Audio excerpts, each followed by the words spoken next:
Hello and welcome to Unacademy, a one-stop destination for the English medium civil services aspirants.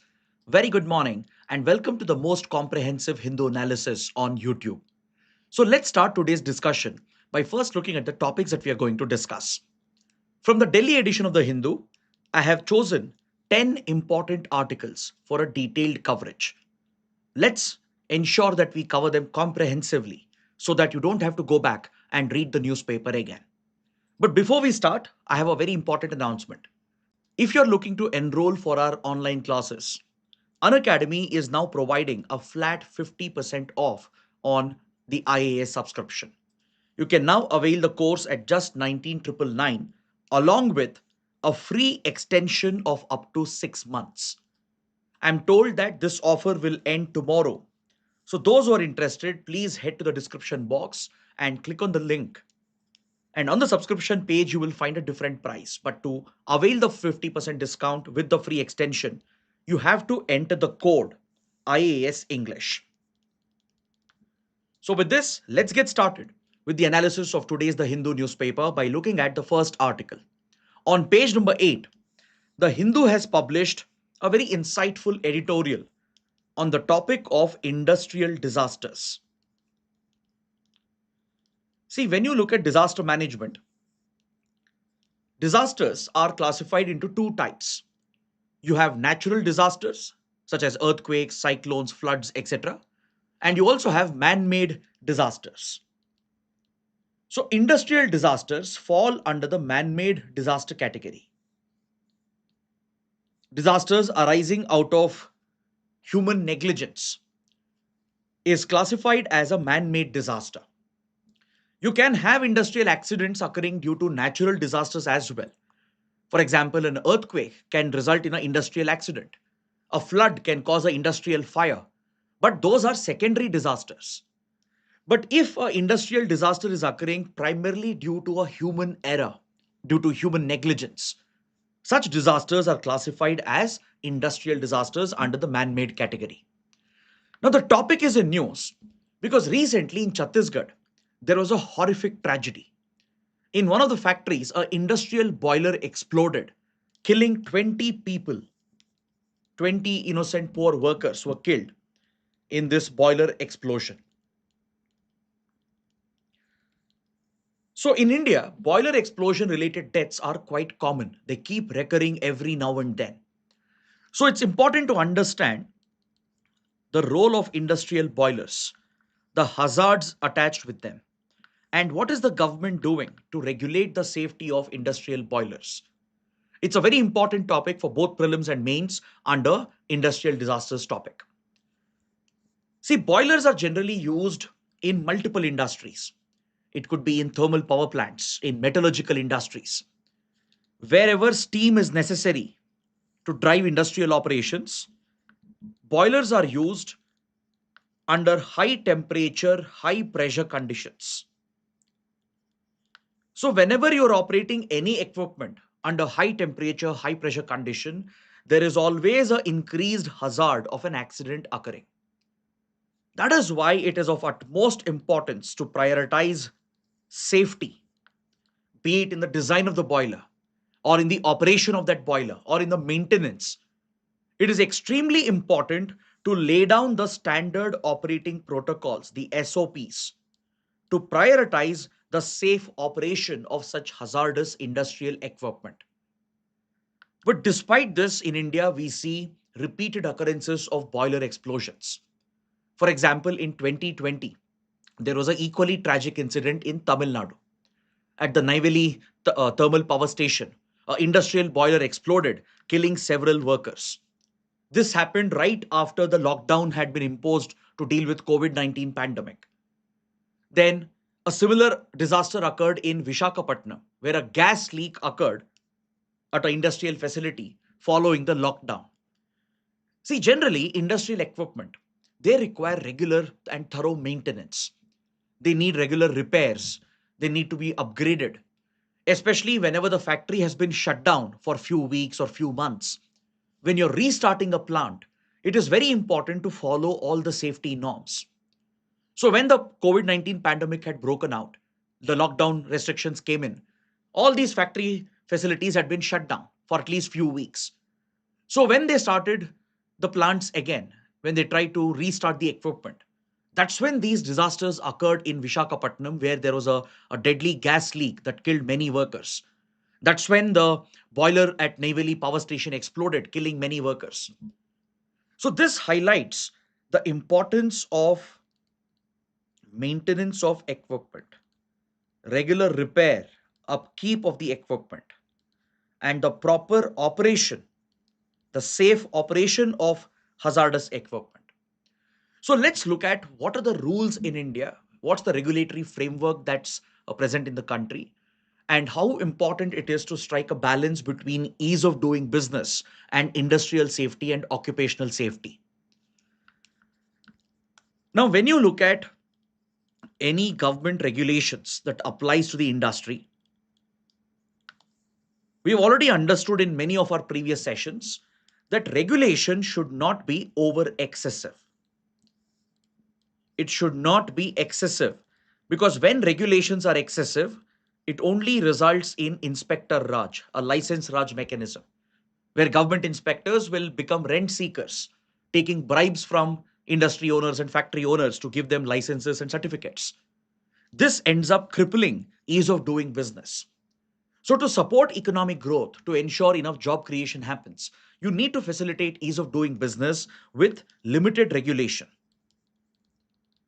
You need to reduce the discretion, almost eliminate the discretion that's available to government officials, and create a reliable regulatory framework that can enable growth in the industry.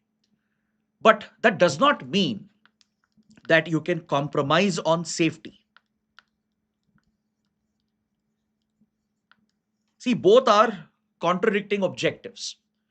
Promoting industrial growth while focusing on industrial safety is contradictory. And that is exactly the job of the government, to maintain that delicate balance, to ensure that the highest standards of industrial safety is followed while making it easy for genuine businesses to conduct their operations. So, when you look at the boiler segment in the industries, we have a national boiler inspection framework.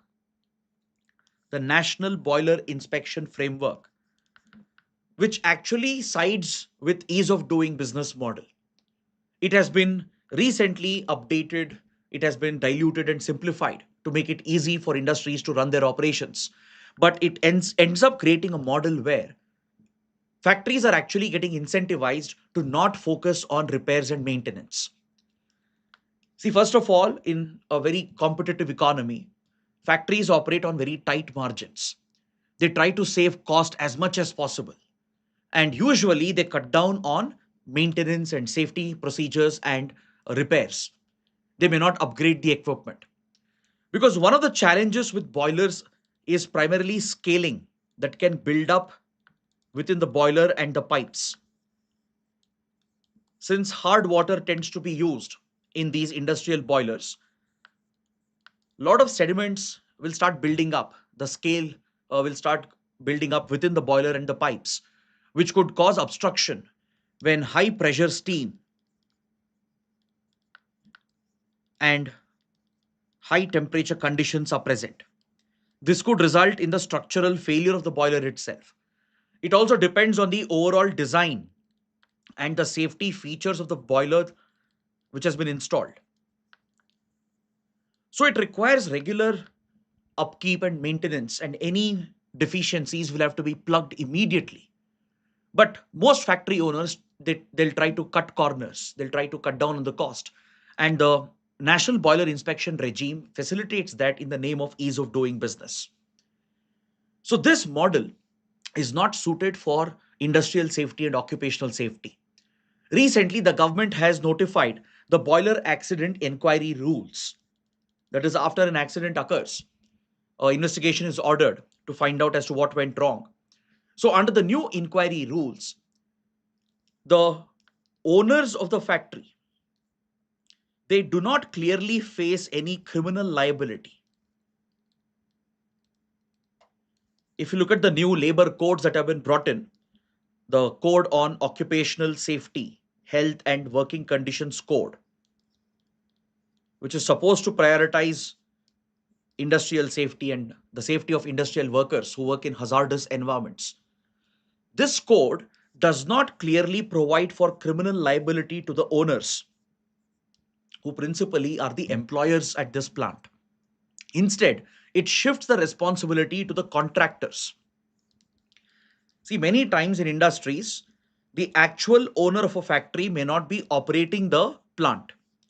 They would have hired a contracting agency or contract workers, and they would be operating the plant on behalf of the actual employer, the actual owner of the plant. But the new code, combined with the boiler accident inquiry rules, it in a way favors the owners and puts the entire blame on the contractual workers and the contractual operators of the plant. Now, the problem here is that across factories in India, the workers who are on contract or contracting agency which is running the plant, they are not trained adequately in operational safety. In fact, a recent survey has shown that in many factories in India, the safety manuals which are there, they are only in English or Hindi. In many states, workers who speak a different language, who don't know Hindi or English, they're not even aware of what's written in the safety manual. In many cases, even in hazardous chemical plants, the workers were not aware as to what type of chemicals they were dealing with. And if a leakage or accident were to take place, they were not trained on how to handle that emergency situation. So that has been the ground reality in India's factories and industries. The regulatory framework, in the name of supporting ease of doing business, in a way lets off the owners and shifts the blame entirely onto the contractual operators of the plant. The workers on the ground are not adequately trained, they're not adequately equipped. In many factories, the required safety equipment was not present in this recent survey which was carried out. The safety protocols, they have not been implemented and the workers have not been trained on how to deal with such situations. So this remains one of the biggest concerns for India. See, right now, India is growing at a rapid pace as India aims to become a Viksit Bharat by 2047. We will witness more industrial growth. India's story of becoming a developed nation, right, will be built on the foundation of its industrial capacity, which means there will be many more factories coming up, which means factories will be pushed to the limits. And especially in case of old factories, you'll be dealing with aging infrastructure, outdated equipment, which requires thorough upkeep and maintenance. So, if we do not enhance our safety norms and regulatory framework and enforce adequate penalties, including criminal liability, on the owners of the plant, then industrial safety and occupational safety will always be compromised. What is tragic is that India's growth might be built on the blood of India's workers. If we have to avoid that tragic story, we need to prioritize industrial safety. We need to ensure that safety as a culture is promoted in our industries. And this responsibility lies with the central government and as well as the state governments. So, this is what we take away from this editorial. And whatever we have discussed will easily help you write a good answer for this particular topic. Industrial safety, industrial accidents, especially boiler accidents, can be a priority topic under disaster management or even under Indian economy, under GS paper 3. So please take up this mains practice question and based on what we discussed, try to write your answers and practice your answer writing. Now let's move to the next topic. We have a column written by Dr. Shashi Tharoor. This column focuses on India's legal and judicial system.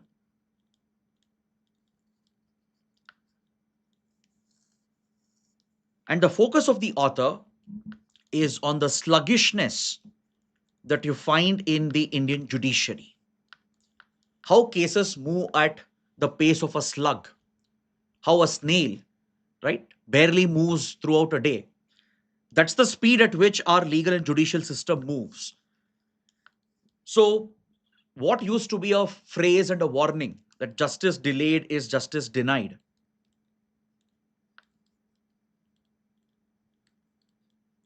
This used to be a very popular phrase to serve as a warning for the judiciary and the policymakers. But today, this has become a reality in India. The ground reality with our judiciary and legal system is that, especially for a common man, you will face enormous delays in filing a case, getting your cases listed, in ensuring that adequate hearings take place and get a final verdict so that you get your justice. But this journey towards justice, it becomes almost impossible to achieve, particularly for the common people. See, when it comes to high profile cases, something which hits national headlines, or cases involving constitutional matters, they often get prioritized by the higher judiciary, by the high courts and the Supreme Court. But we are talking about the day to day cases that come up, something that affects each and every citizen, each one of us. So today, the burden on the judiciary is so massive.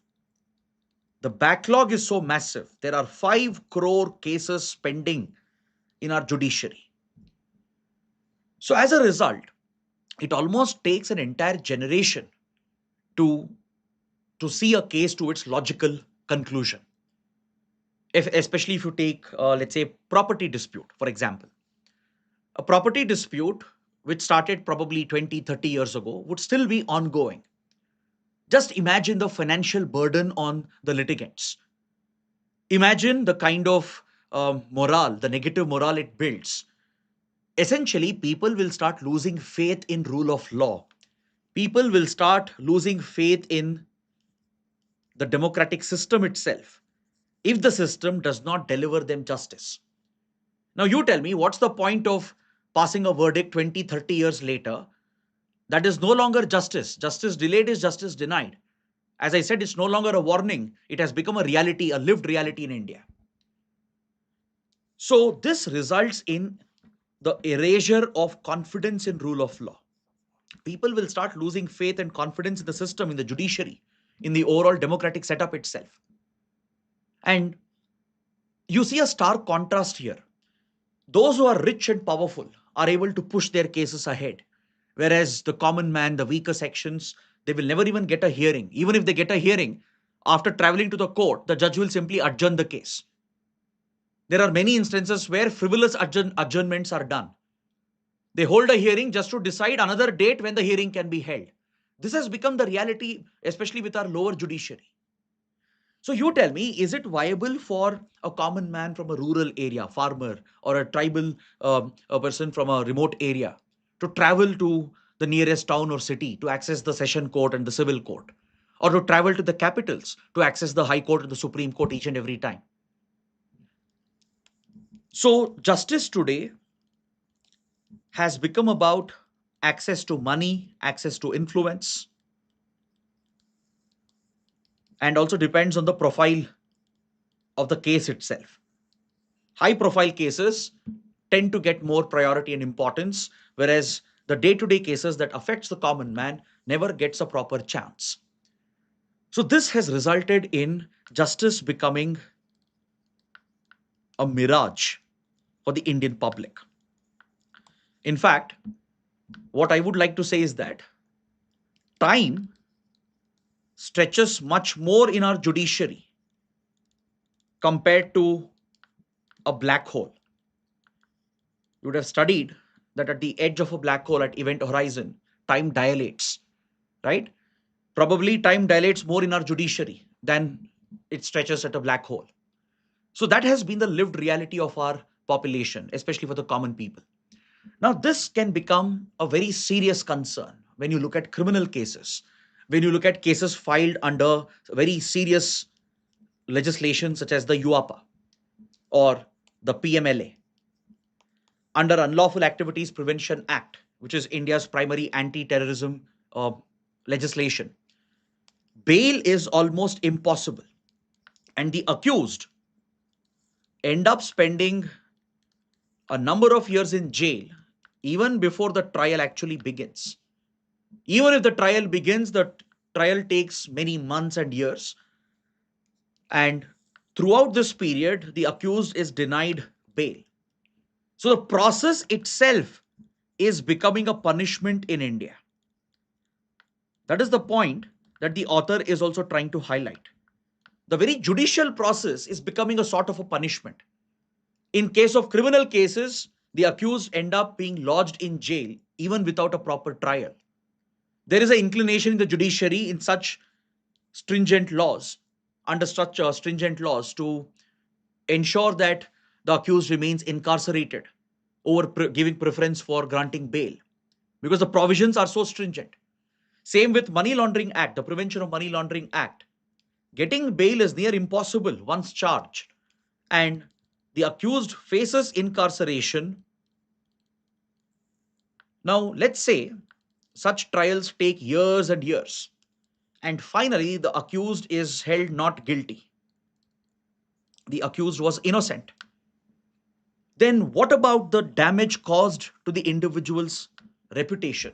What about the number of years lost?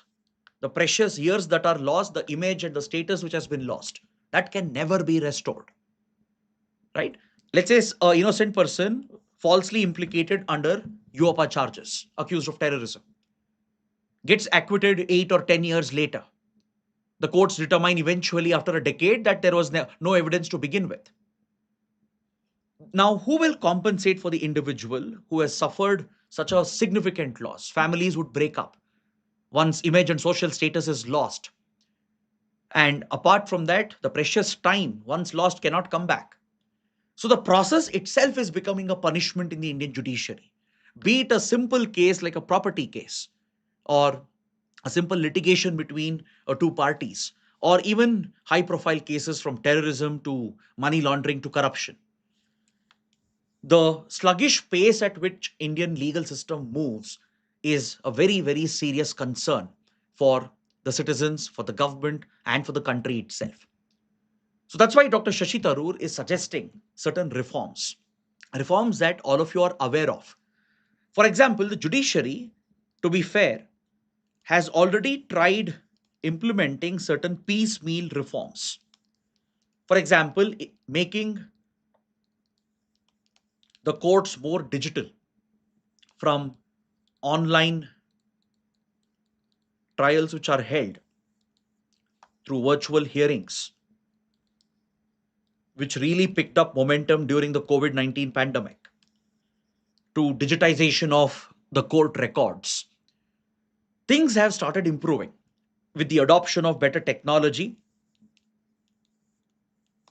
with establishment of more benches. Definitely, the judiciary has been attempting to address this pressing concern. But the writer says that a piecemeal approach will not work. These ad hoc measures will not work. What you need is a massive reform, a complete reform that can turn the sector upside down, that can completely turn around the judicial domain itself.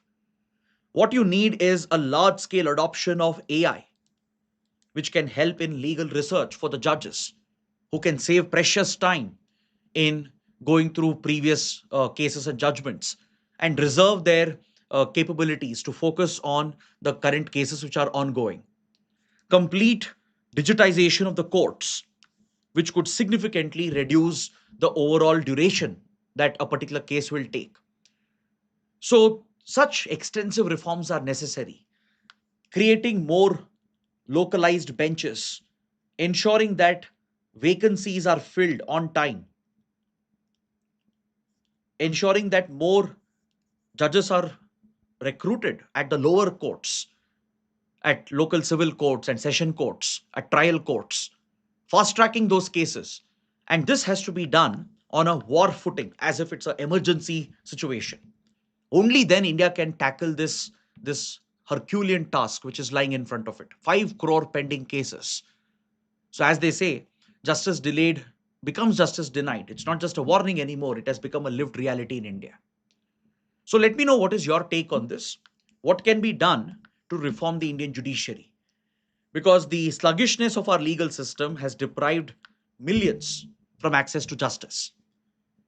Now, in this particular topic, you can even talk about the seat of the higher judiciary of the Supreme Court and High Courts, right? That is another angle you can include here. The Supreme Court right now sits only in the national capital, in New Delhi. Now, for the final appeal, how can you expect a farmer or a poor person from a remote part of India to travel to New Delhi each time the hearing comes up? Look at the cost involved, the effort, and the time.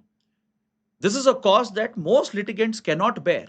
They'll go bankrupt bearing the legal fees and the lawyer fees and the judicial cost, the travel, accommodation. And it's not that the case will get resolved in one hearing, right? There'll be multiple adjournments. By the time the final verdict is passed, in many cases, the litigants themselves would have passed away. That has been the tragic story of Indian judicial setup. So, setting up regional benches is also one of the proposed judicial reforms, right? Same applies for high courts. The seat of the Supreme Court and high courts need not be restricted just to the capitals. It should be present closer to the grassroots as much as possible. High court benches can be present in multiple cities in a state, right? We already have that in some states, like in Tamil Nadu. Madras High Court has a bench in Madurai. So this should become the norm across states in India. The Supreme Court should consider regional benches, and it should relocate the seat or rotate this across cities, across different regions of the country to make justice more accessible. Because this is about the practical constraints, the logistical constraints. Addressing this also has a huge impact in delivering better justice to the common people. So include all these angles that we have discussed, the perspectives, and try to build an answer for this practice question. Now let's move to the next article. On page number 8, the writer, Veda Vaidyanathan, a research scholar, provides a very good analysis of the NRLM, the National Rural Livelihood Mission, Ajivika, renamed as the Deen Dayal Antyodaya Yojana. This flagship program has been critical in India's rural development. And India has registered a remarkable success in this scheme. And today we are exporting this model to other countries as part of South-South cooperation. It has become a part of our development diplomacy. What do you mean by development diplomacy? Development diplomacy refers to assisting other developing underdeveloped countries in their development through our foreign policy and foreign relations, sharing our best expertise, providing training, capacity building, and funding for other poor nations in the global south, for example, African countries or our poor neighboring countries, and training them on the successful model that has worked for India, assisting them in implementing socio-economic welfare schemes. So that is what we refer to as development diplomacy, where you leverage your developmental model and export this through your diplomacy, through your foreign relations to assist other countries. That gives India a leadership position as well within the global south. So let's talk about the NRLM, its tremendous success, and how India is trying to help other countries in the global south based on the similar NRLM model. The National Rural Livelihood Mission, Ajivika, was launched in 2011 by the then Manmohan Singh government. It was a flagship program for rural development and poverty alleviation under the Ministry of Rural Development.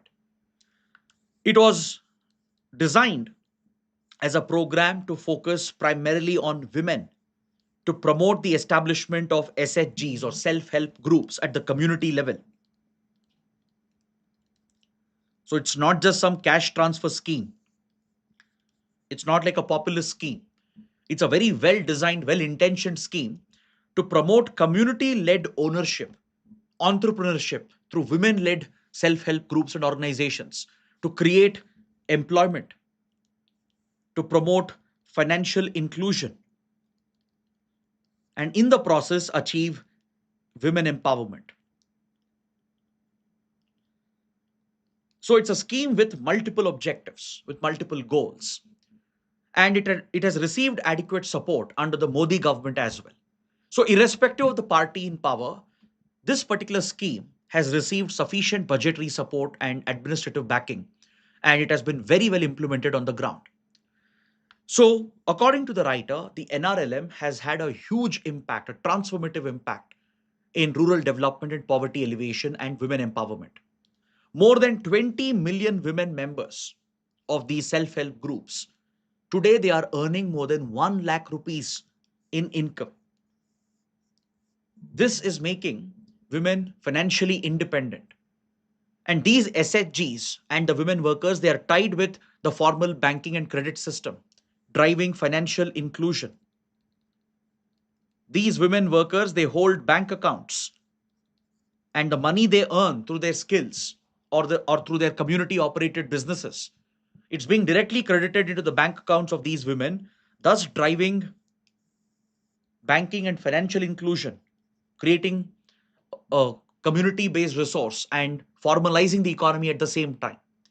It has been directly responsible for increasing female labor force participation rate quite significantly, as millions of women in the country have been made a part of the SHGs at the grassroots level, at the panchayat level, at the block level. So the credit goes to all the three tiers of the government, the central, state, and the local administration, which have implemented NRLM across 742 districts. It has impacted more than 100 million households with a capitalization of more than 51,000 crore rupees. So it's not just a regular cash transfer scheme. It's not just a populist or a regular socio-economic program. It has built community resources which can last a lifetime. It has helped in training millions of women, imparting skills to them, giving them access to banks, giving them access to loans and bank accounts, making them independent to start and run their own businesses, which in turn has a cascading effect on the society itself. Because when you empower the women of the household, make them financially independent, most likely you will see an overall improvement from education to nutrition to healthcare to standard of living. That is the impact of women empowerment through such schemes. It's a well established fact that when you empower the women of the household financially, make them more independent, women tend to save the money, focus on spending this on their family for better education, better food, better medicine. And this has a transformative impact on the society. And that is where the beauty of NRLM lies. It has been a transformative scheme, and you can see the priority the government provides by looking at the budgetary allocation. Even in this year's budget, in the latest budget that was presented, 19,200 crores has been allocated to the scheme. So it is not just a drain on the exchequer. Don't think that this money is a simple wasteful expenditure. It's not, because this has led to creation of long lasting assets. It has created a federated model where at the grassroots level, at the local community level, women are coming together to run these self run businesses with the skills they have, generating employment, generating money, generating income, creating a sustainable livelihood for millions of families in the country. It is this remarkable success of the program which has made it globally popular, especially in the global south.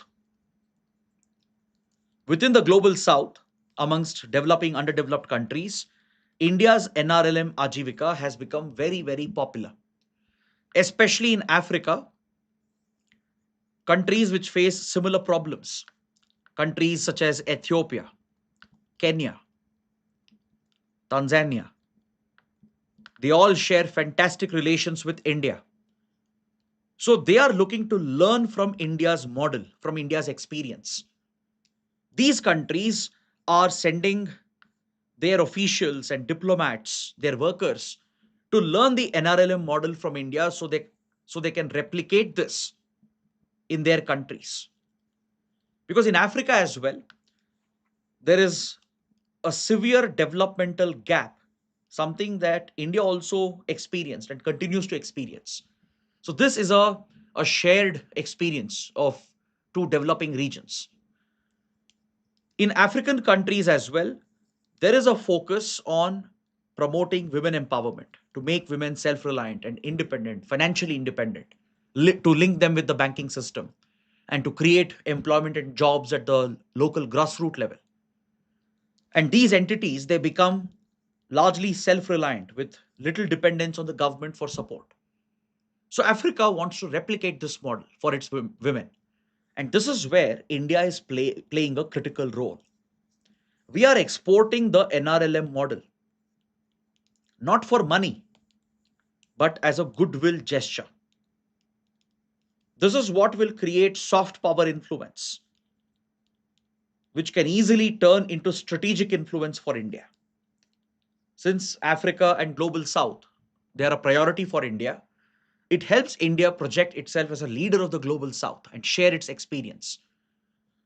So when you look at India's foreign policy, we have many capacity building and training programs such as ITEC, Indian Technical and Economic Cooperation. One of the priority under the scheme is to focus on capacity building, to build up the capacity of the friendly nations and other countries, to provide them with funds, skill training, and sharing that experience with them. We also have the ICCR, the Indian Council for Cultural Relations as well, which often funds such skilling and capacity building programs in other foreign countries. So today it has become very much a part of Indian diplomacy to export our best performing schemes, like how we are promoting UPI, promoting digital integration of our payment systems. In a similar manner, welfare schemes are also being promoted, and there is a global demand and appeal for this. In fact, countries like Ethiopia, they approached India asking for India's help. So once India realized the potential, now we are incorporating this into our diplomacy. This is what we call as development diplomacy, where you assist other peers and other similarly placed countries to focus on their development by sharing your expertise with them, right? So we will put some money behind it, maybe fund some training programs, train their officials and diplomats, conduct field visits for foreign workers and officers so they can come to India, see how the model works on the ground. They can go back and incorporate this and they can customize it to their local context. Now, please understand why this is powerful. This is extremely powerful because it's always believed that Western countries alone had the best developmental model. This has always been the assumption that Western countries like US or European countries, they had the so-called developmental model, which others were supposed to follow and implement. But India is setting a new example because the Western model may not be suited for our local circumstances, right? It does not take into account the local political uh, pulls and pressure. It doesn't account for the local social and societal uh, perspectives that might be present. So you can't simply cut, copy, paste a Western model into Indian context or African context. But African countries can learn from India's experience because we come from a similar past, right? India and Africa are very closely linked and connected through history, through society, through culture. In many ways, what works in India can work in Africa. You can't say the same about models which work in Western countries. You can't say that they will work in India or Africa. They may not. Most likely, they will not. But a model that works for India could very well work for Africa if it is customized to suit the local context. That is where India is pushing development diplomacy and pushing models such as NRLM to assist similarly placed countries in their development. Now let's move towards the next topic. On page 1 and 12, we have a couple of articles related to the controversial topic of delimitation. Just the other day, the government of India has tabled three bills in the parliament. One of them is a constitution amendment bill, the 131st Constitution Amendment Bill, along with a delimitation bill and a Union Territory Amendment Bill. These bills have triggered a major controversy, especially strong opposition is coming from the southern states. as they fear losing seats and representation as a result of the proposed delimitation. Now, this is a topic we have been discussing and covering in multiple sessions and videos. So now I'll just give you the update, what was reported yesterday in the news, and then we'll move to the next topic. The 131st Constitution Amendment Bill seeks to provide for immediate implementation of women's reservation that was enacted into law back in 2023. The Women's Reservation Act has been a landmark piece of legislation to increase the participation of women in elections to legislative assemblies and the Lok Sabha, that provides for 33% reservation. But to implement the reservation, it was necessary to identify the constituencies which are to be set aside as reserved seats for women candidates alone. But to do that, it was seen to be necessary to conduct a new delimitation exercise, and which would be based only on the next census. The next census, which has just begun, would take at least a couple of years to complete. By the time the data flows in, it would be at least 2028, 2029. So, in all likelihood, women's reservation could not have been implemented at least until 2031, 2032, not before that. So now the government is trying to fast track this. The government has a goal to implement women's reservation for the 2029 Lok Sabha elections itself. But how can it be done if the census itself will take a couple of years to be completed? That's why the government is pushing this amendment, the constitutional amendment, along with the delimitation bill.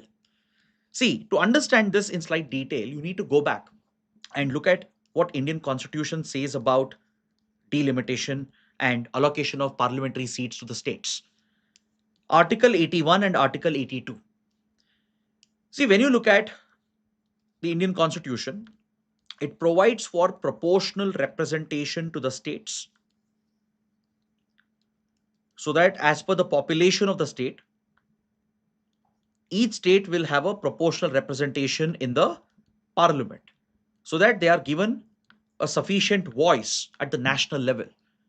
This aligns with the spirit of federalism and protects that balance between center-state relations. At the same time, there is an important principle, one person, one vote principle, where the value of each person's vote should be the same, roughly, anywhere in the country. So when you look at the allocation of seats to the states and eventual constituency boundaries which are drawn up, this is often a very difficult and controversial exercise as well. Because depending on how seats are allocated to the states, that will determine the political weight of that state to be represented at the national level. A state like UP, Bihar, which have more seats in the parliament, will any day will have a stronger voice. At the same time, states with fewer seats feel that they are underrepresented. But as long as it is proportional, as long as it is based on adequate population numbers, it seems to be fair. But the problem with population numbers is that some states have performed very well with regard to population control schemes, family control or family planning schemes. With better development, with better growth, and better implementation of welfare programs, states, especially in southern India, some of the states in western and northeastern part of India, they have achieved better family stabilization because of better growth and better development and administration. But many of the poor performing states like UP, Bihar, Jharkhand, etc., due to the flaws in their administration and the poor focus on growth and development, their population has continued to explode. That's why a freeze was placed on delimitation back in 1970s, that until the 2026 census, the next delimitation would not be carried out. This was extended by the Vajpayee government in 2001, 2003. A couple of amendments were done through which delimitation would essentially be frozen till the 2026 census data would come in. At the same time, the redrawing of territorial constituencies would be based on the latest census data that's available. So this ensured that states which did better with regard to population control were not adversely affected, and states which had failed at population control would not be unfairly rewarded just because they increased their population. So now the government is looking to upend this entirely. That's why the controversy comes up. Now, when you look at what the government is claiming, yesterday the Prime Minister and Home Minister Amit Shah, they both have provided some clarity on these bills which are being pushed. We'll come to the controversy part. We'll discuss what the opposition is saying, but look at what the government is saying first. The government has pointed out that the southern states or any other state would not really lose out because the current delimitation is planned in such a way that each state will get a 50% jump compared to the current seats they have in the parliament. And this would be proportional. There would be a proportionate rise in the percentage, maintaining the current level of representation they have. Let's say a state like Karnataka. In the current Lok Sabha, we have 543 seats, out of which 28 constituencies are from Karnataka. So, in terms of representation, it's 5.15% representation for the state of Karnataka. Now, what the government is proposing is that it will ensure that the representation remains the same in the new Lok Sabha, which is proposed to have 816 seats, out of which Karnataka would be allotted 42 seats, maintaining that proportionality and representation. Meaning, the seats for Karnataka would not go down, it would increase quite substantially by almost 50%, maintaining the same level of representation. So, this will allow for some of the constituencies to be reserved for women candidates and the immediate implementation of women's reservation from 2029 Lok Sabha elections. The same will hold good for all the other states.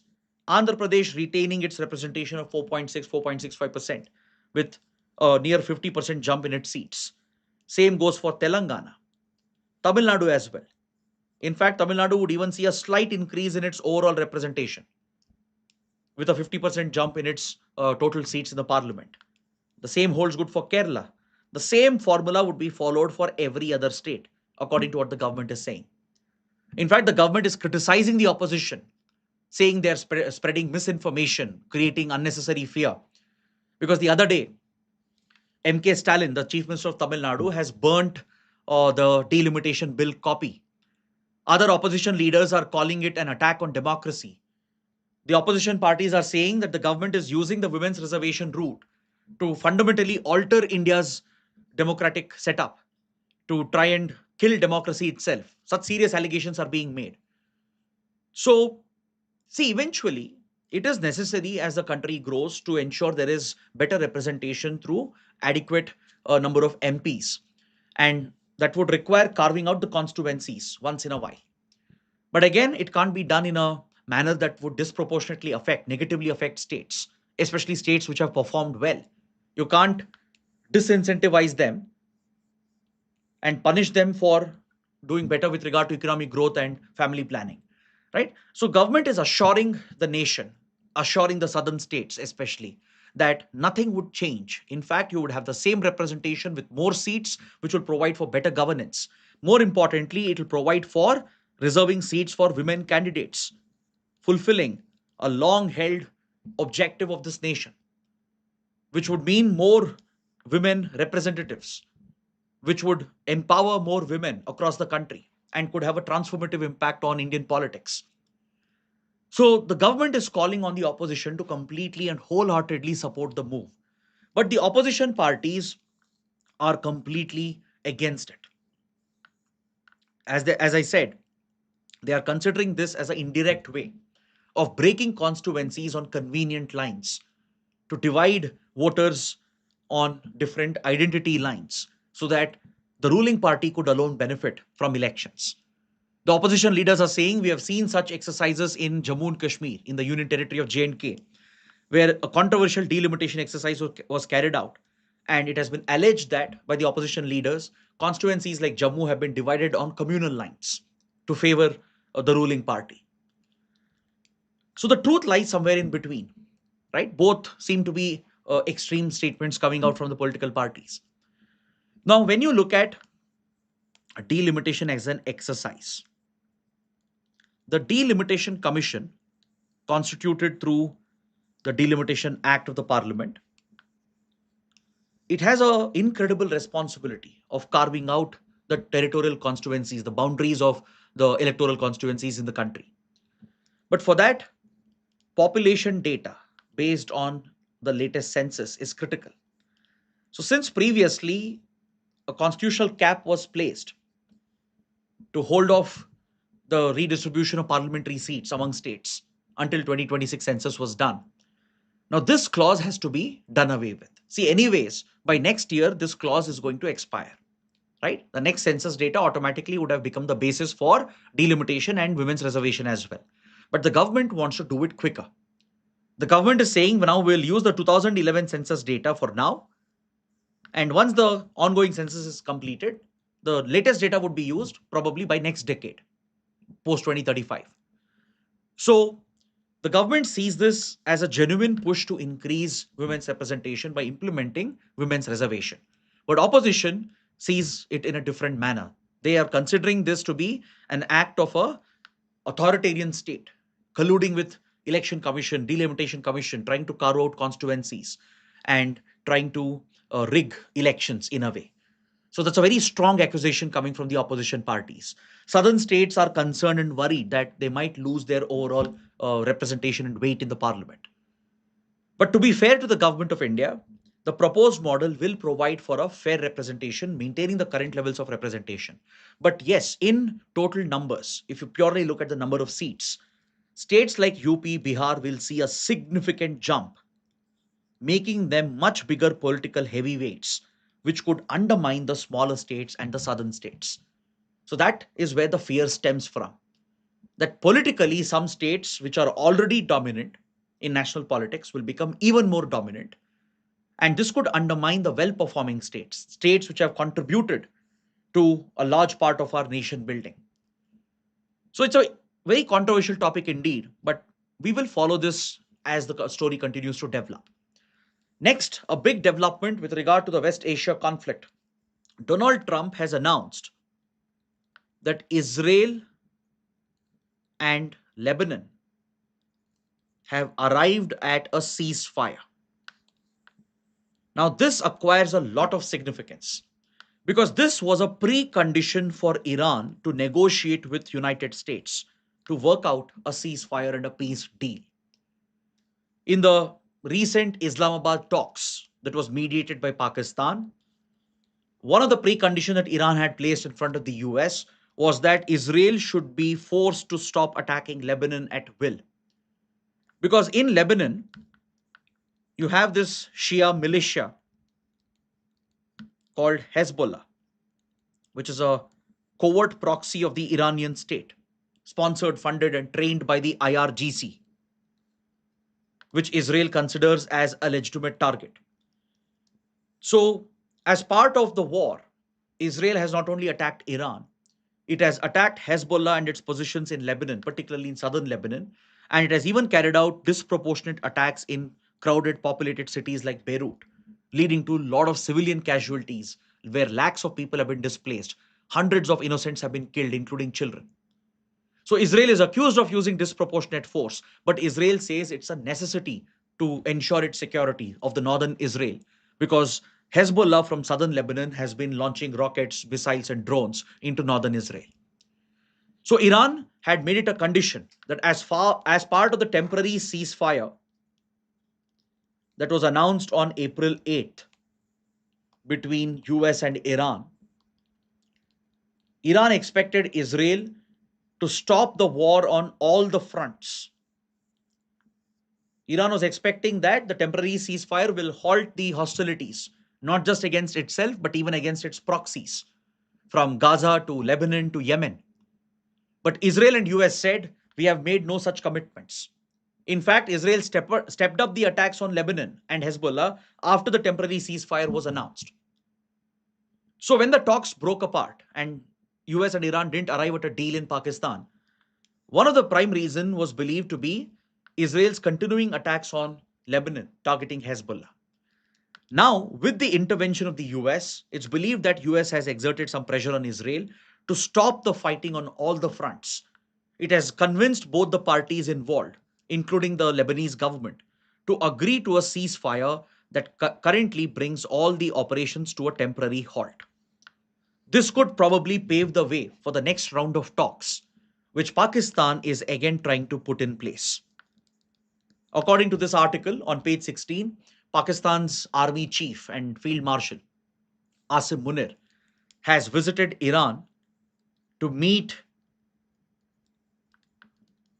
the Speaker of the Parliament, Mohammad Ghalibaf, who's considered as the one who's leading Iranian negotiations, along with Iran's foreign minister, Abbas Araghchi. Asim Munir has relayed a message from Washington, from the US. US and Iran are showing all the signs to revive the talks that have collapsed. Trump has even announced yesterday on social media that Iran has agreed to surrender its nuclear dust. He's basically referring to Iran's nuclear stockpile of 400 kilograms, which has been allegedly completely decimated by the US Israeli strikes of last year. During the last year's 12-day war, US used bunker buster bombs targeting Iran's nuclear enrichment facilities where nuclear stockpiles were stored. Even during the current war, US and Israel both have hit Iran's nuclear facilities again.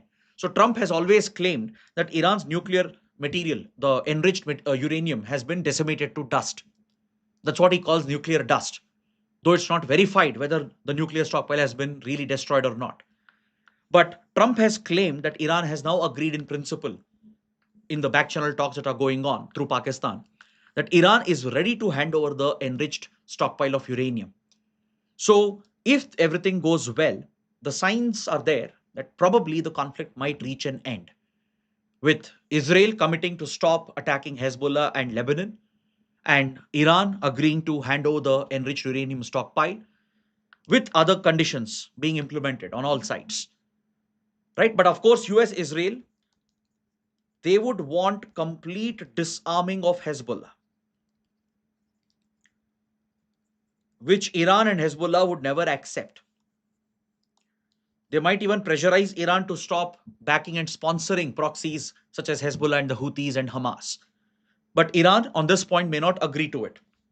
But at least for now, there are some positive signs that the talks might revive between US and Iran, and it appears that Israel has been pressurized by the US to stop its attacks against Lebanon. Then Asim Munir has visited Qatar as well, which is a key player in this conflict, which has been at the receiving end of Iran's retaliation. So, overall, Pakistan is all set to host another round of talks. Pakistan would again be that middleman or the mediator trying to bring Washington and Tehran together back to the negotiating table so that they can arrive at a compromise which works in favor of both the sides. Coming to the next topic on page 15, we have an article related to economy and environment and ecology. The article refers to a set of environmental norms or emission norms for cars and automobiles. It's called the CAFE norms, the CAFE 3 norms, brought out by the Bureau of Energy Efficiency. See, CAFE stands for Carbon Average Fuel Efficiency. It's essentially a metric to measure fuel efficiency of a vehicle or an automobile. This is an industry standard that is imposed by the government on the auto sector. So, under the CAFE 3 norms, since India is prioritizing lower emissions to align with its climate targets, India had proposed two different set of emission norms for small car industry and large car industry. See, this metric, it's measured with a very unique unit. It's essentially, it's a very unique metric that is used. You can make a note of this for your prelims. It is the grams of CO2 that is emitted by these engines per kilometer per unit of the vehicle mass. So the vehicle's overall weight plays a big role in determining the emission standard for that category of vehicles. So small cars, which are primarily produced by companies like Maruti Suzuki, hatchbacks and the smaller segment cars which are manufactured, they will have a much relaxed set of emission norms because of the lower vehicle mass. Because this metric, the CAFE metric, the carbon average fuel efficiency metric, the third version of the norms, they use the grams of CO2 per kilometer that's emitted per unit of the vehicle mass, giving a much flexibility for small car manufacturers like Maruti Suzuki and the others. But this metric creates a big problem for those who manufacture large cars, including electric vehicles. Companies like Tata, Mahindra, known for their heavier, larger vehicles in the SUV category, which have also made substantial investments in electric vehicle technology, they will get disincentivized because for them, these norms and standards will become very difficult to achieve because of the heavier weight of their vehicles, the heavier mass of the vehicle. So that's why they had pressurized the government to not go ahead with the CAFE 3 norms. It had split the car industry into two parts, with the small car manufacturers on one side, large car manufacturers on the other side. They were fighting against each other. Finally, they have reached a compromise, and the Department of Heavy Industries, the Department of Power, they've all sat together with the industry stakeholders, and they have come out with a new set of norms which will apply in a fair manner for all the segments of cars. And this is considered to be acceptable for all the companies and the stakeholders. And now they're pushing for the government to implement them as soon as possible. Is that clear? Because matching the emission norms and fuel efficiency standards, it requires design changes. It requires substantial investments in R&D, manufacturing. You need to update your assembly line. And these companies will have to make huge investments to achieve these emission norms. So that is why the large car manufacturers had sought some relief, and now the government has brought out a much better framework using the same metric, but a better formula through which large car companies also will be able to benefit. It's not just the small car manufacturers. That's why it has been widely backed and supported by the automobile industry.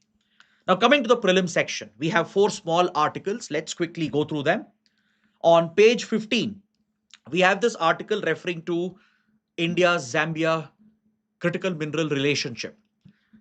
See, the African country of Zambia is blessed with critical minerals, especially rich copper deposits from which even cobalt can be extracted. And I hope you know why copper and cobalt are critical in today's world.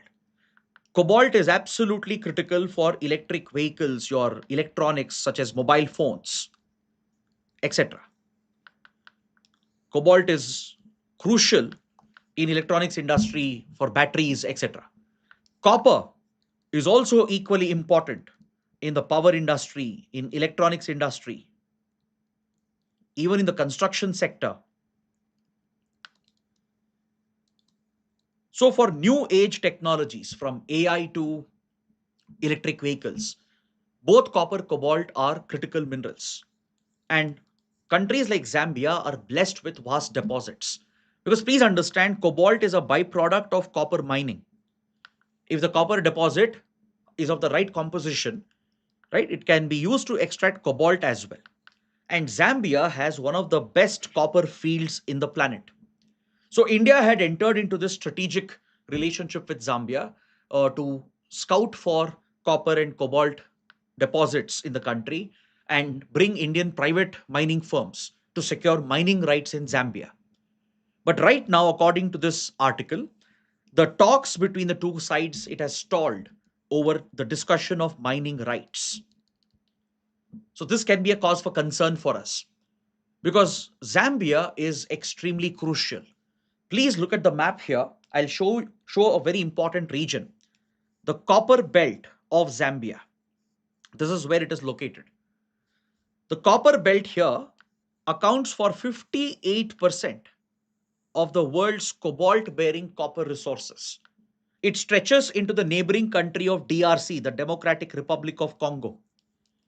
This region that you are seeing here, which stretches into DRC as well, is one of the richest copper fields, which can even be used to extract cobalt. Zambia possesses approximately like 6% of the global world known copper reserves. And it's one of the leading producer of copper as well. It's within the top seven, right? That is why It's a key strategic partner for India to gain access to the copper belt, from where India can harness both copper and cobalt. So, after the initial deal, now we were in advanced negotiations to secure mining rights for Indian companies. But these talks have now stalled over differences. So, one should hope that the issues can be resolved and India will get secured access to copper and cobalt reserves of Zambia. So, please note down the location and be aware of the role of Zambia with regard to the copper and cobalt industry. Next, India is considering a ban on export of sulfur and sulfuric acid. Why? Because right now we are seeing a critical shortage, not just in India, but across the world because of the Iran war, because of the conflict in West Asia, because of the supply chain disruption that has been caused. Globally, a shortage of sulfur and sulfuric acid is being reported. Even China is considering a similar ban on the exports of sulfur and sulfuric acid. Now, why is it so important? See, for a country like India, sulfur is very critical because it is used to manufacture key fertilizers. You might have heard of fertilizers such as ammonium sulfate, which is quite widely used by Indian farmers in our agriculture. Then, as well as single super phosphate. To manufacture these two variety of fertilizers, you need sulfur, which is a feedstock. And India relies heavily on ammonium sulfate and single superphosphate. Indian agriculture is dependent on it. So, since global prices are shooting up and there is a global supply shortage because of the disruption of the supply chains due to the Iran war, India is looking to protect its domestic supplies that are available, and we are considering a ban on exports of sulfur and sulfuric acid. Now, coming to the next article, the European Union is proposing to include more products under the Carbon Border Adjustment Mechanism, the CBAM. What is CBAM? The Carbon Border Adjustment Mechanism. This is a type of a green tax, or you can call it a type of a carbon tax that EU is levying on imports. If certain imports do not meet the emission criteria of European Union, those imports will face higher duties, higher tariffs in the form of carbon border adjustment mechanism. For example, let's say steel that is produced in India. As you know, steel contributes to significant emissions, right? But in India, emission standards are different. As a developing country with lesser responsibility for climate action, we would have given some flexibility to our domestic industries. But when Indian steel is exported to Europe, if it doesn't match the emission standards of European Union, they will levy higher tariffs on Indian steel imports. This will become a sort of a trade barrier. So through an environmental policy, through a climate policy, the EU is creating a trade barrier which could adversely affect Indian producers and exporters. This has been a point of friction in our trade negotiations with regard to the recent free trade agreement that India EU have worked out. But the concern over CBAM has never been fully resolved. And now the Committee on Environment, Climate Change and Food Safety within the European Parliament has recommended that more products, around 180 plus products, be added under the carbon border adjustment mechanism. So as a result, more and more Indian exports to EU could get taxed more heavily if they don't meet the emission standards of the EU. Because see, for climate policy, the right platform is the UN Framework Convention on Climate Change. That's where India would like to discuss any climate related issues. But here the EU is bringing climate policy and climate taxation into our bilateral trade, which could become a new form of trade barrier against a developing country like India. That's why countries like India oppose the carbon border adjustment mechanism. But the EU has insisted that it will continue to implement it. And see, EU has a very ambitious goal that by 2050 they'll become a net zero emissions territory. And even under the free trade agreement, they have promised to address some of India's concerns. But again, it's still not very clear unless and until the final print is brought out by both sides.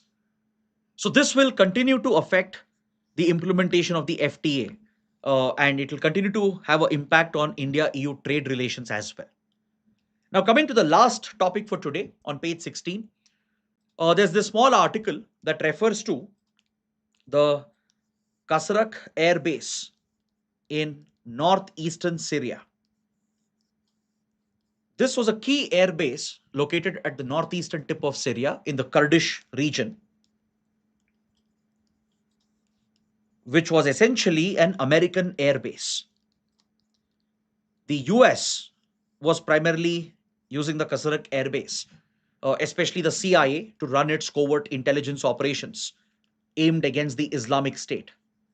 The ISIS, which had created a presence for itself in Syria, Iraq region, it was countered by the CIA by backing and sponsoring the Kurdish militia.